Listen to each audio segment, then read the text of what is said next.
किस्सा दरिंदगी का सुनाओ नहीं मुझे, खुद अपने साथ साथ रुलाओ नहीं मुझे।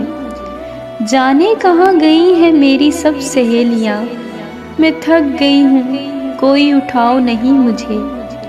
बस कह दिया कि अब मुझे जाना नहीं स्कूल, मैं सो रही हूँ माँ जी जगाओ नहीं मुझे।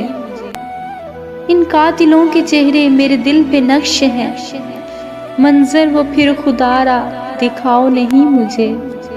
मिट्टी में अब जो मिलना है फिर एहतमाम क्यों, सफदर ये कह दो इनसे सजाओ नहीं मुझे।